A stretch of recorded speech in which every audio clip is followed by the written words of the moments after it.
Yeah, can you talk about directing for the show again in the season premiere? Or not, the first episode you shot, I mean. Yes, it'll be episode 3 when it airs. But they graciously let me direct it first so that I could go up there and I could prep without having to work on an episode. So being the second go around, I thought it would be a little easier. That the knowledge that I learned last year would kind of parlay into something of, making it a little lighter of a load for me, but it proved to be just the opposite of that. I think the more I learned, the more I realized I had to deal with it. So I think last year there was a bit of ignorance is bliss. And not to mention not to mention last year I think the script that they gave me was a lighter script. It wasn't quite as heavy in the technical aspect of doing it. And this year they flung me into the deep end. So it was where, just to give you an idea, normally in one of our scripts we have between about 40 or 50 scenes. I had 78. So there was a lot going on. What can you tell us about this episode? Obviously, we have lots of people quiet, but what can you tell us about it? Nothing. Actually, there's a shock collar around my ankle. It's, I think we know from last season, that obviously there's a big shift in the character of Castiel. That proves to be a big problem for the guys. Not only has this new being appeared, this all-powerful being appeared, but it's also taken away their only ally that they really had in that realm. So that with that transfer of power, there's also a big fallout of that, because without giving away too much, due to that aspect of this new god, there is released an evil that the boys have no idea how to handle. There's no lore to tell them what to do. There's no books written about it. There's no hunters that have ever dealt with anything like this before, and that's going to basically render them completely helpless, because all of the tools of the trade that they've used over the past 6 years, or all their lives, are pretty much useless. And that's going to be interesting. I'm anxious to see kind of what they come up with. Are Dean and Sam going to have similar or opposing ways to deal with this situation, or Castiel, how to deal with that?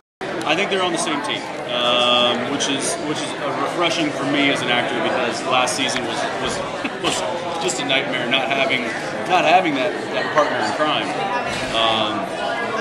Soulless Sam, even though Jared did an amazing job, I thought, of playing him, what it did was it took the character of Sam out of Dean's life, and for me as an actor, playing Dean, a lot of playing Dean is the relationship that he had with Sam, and because that was gone, I was a little lost in how to react as Dean with Sam. So it was just kind of a confusing thing. But I think this season, they're on the same team. They're all headed down the same road together.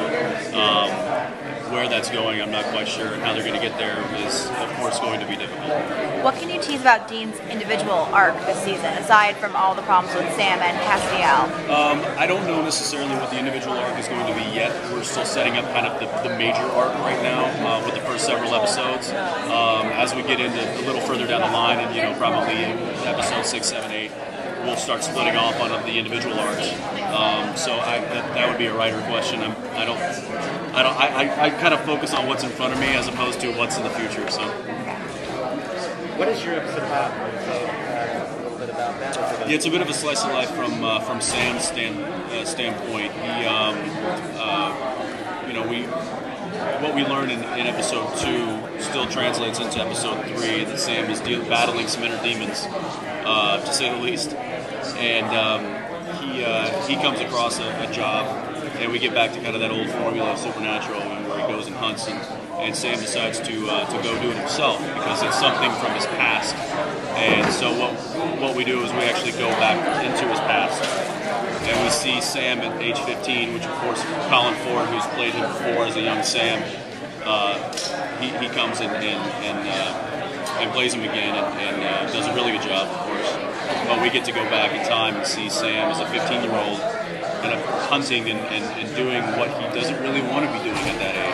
doing it anyway because that's what his father and his older brother are telling him to do. And so we get.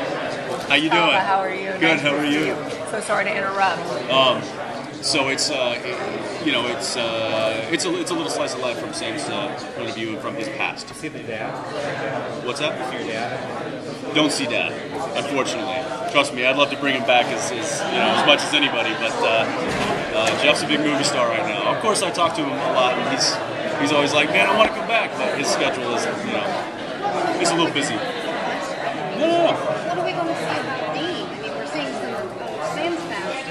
Are they going to delve a bit into Dean? From what Like I've you said, Dean and Sam are integral. True. From what I've seen so far, which is only the first 3 episodes, we're like I said, we're still setting up the big major arcs of the story for all of the characters. The episode that I directed isn't really setting up an arc for Sam. It was more of just a Sam heavy episode, so to speak. So we'll get into the Dean episodes and whether what's going to take off from that, I'm not quite sure. I'm thinking because what happens to Dean in his childhood. Oh right, yeah. No, I mean a lot of the young Dean and the dad stuff is all done over the phone, so we don't actually see those sides of the conversation. Unfortunately, it's all implied. So now that Castiel is God, so at the end of last season, Misha's totally insufferable now, right? What's that? Misha is totally insufferable now that he's a god, right? Yes. Yes. It's going to prove very difficult for not only Sam and Dean, but for Jared and Jensen now that Misha gets to say that he's God. Good Lord. You're like writers. We need to do something to change this or equal the playing field. Please change it. I know it's ridiculous. Okay. Oh hey Misha, how you doing?